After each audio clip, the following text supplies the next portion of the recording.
Hi hello friends, welcome to our channel Soumya Anil's kitchen. ఈరోజైతే green egg masala curry సింపుల్గా టేస్టీగా ఎలా తయారు చేసుకోవాలో చూద్దాం.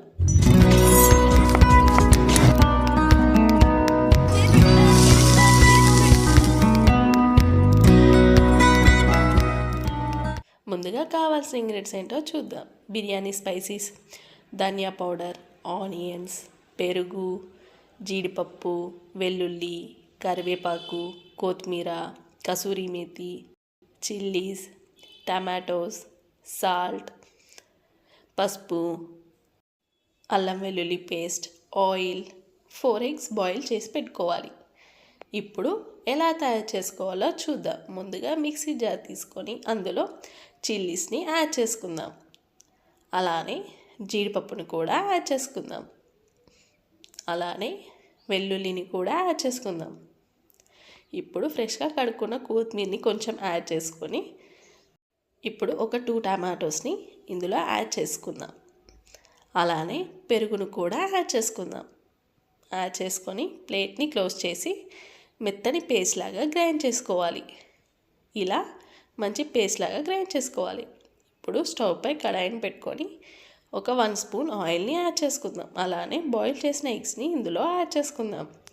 యాడ్ చేసుకొని అవి గోల్డెన్ బ్రౌన్ కలర్ వచ్చే వరకు మంచిగా ఫ్రై చేసుకోవాలి. ఇలా ఫ్రై చేయడం వల్ల మంచి టేస్ట్ ఉంటుంది ఎగ్స్.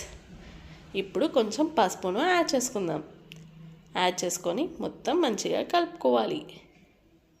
ఇలా మొత్తం మంచిగా కలుపుకోవాలి. ఇప్పుడు ఒక చిటికెడు సాల్ట్ని కూడా యాడ్ చేసుకుందాం. యాడ్ చేసుకొని ఇలా మంచిగా కలుపుకుందాం. ఇవి మంచిగా గోల్డ్ బ్రౌన్ కలర్ అయ్యాయి. ఇప్పుడు మరొక బౌల్లోకి సపరేట్ చేసుకుందాం.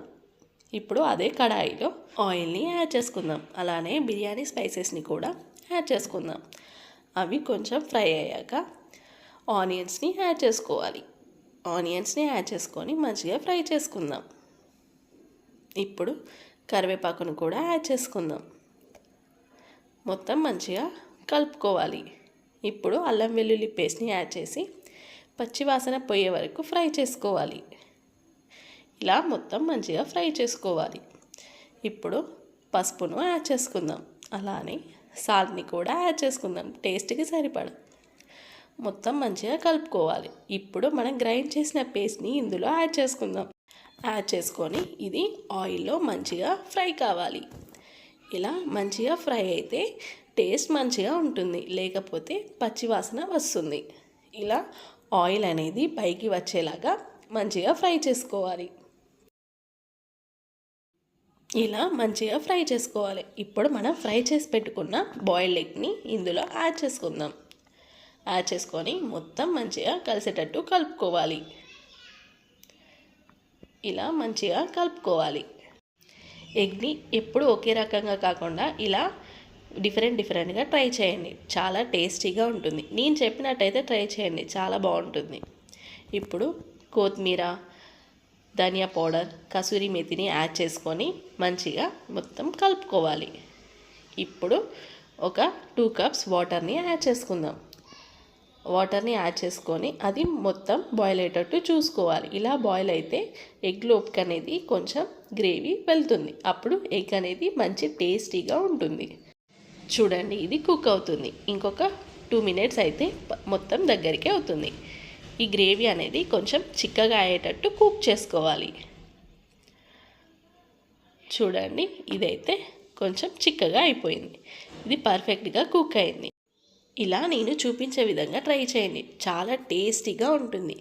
ట్రై చేశాక ఎలా వచ్చిందో కామెంట్ బాక్స్లో కామెంట్ అయితే చేయండి. ఇలా గ్రీన్గా చాలా బాగుంటుంది. రైస్లోకైనా చపాతీలోకైనా చాలా బాగుంటుంది. ఇంకా బగారా రైస్లోకి అయితే ఇంకా చాలా బాగుంటుంది. ఇందులో ఇంకా కొంచెం కొత్తిమీరని యాడ్ చేసుకొని అంతే. ఇప్పుడు సర్వింగ్ ప్లేట్లోకి తీసుకొని సర్వ్ చేసుకోవడమే. అంతే. ఇప్పుడు రైస్తో సర్వ్ చేసుకొని తింటే మన ఎంతో టేస్టీ అయిన ఎగ్ మసాలా కర్రీ రెడీ. ఇదైతే రైస్లోకి అయితే చాలా బాగుంది. నేనైతే బగారా వేసుకొని తిన్నా, చాలా బాగా అనిపించింది నాకైతే. ఈ రెసిపీ కనుక మీకు నచ్చినట్టయితే మన ఛానల్ని షేర్, లైక్, సబ్స్క్రైబ్ చేయడం మర్చిపోకండి. మరొక కొత్త వంటకంతో మళ్ళీ కలుద్దాం. Thanks for watching.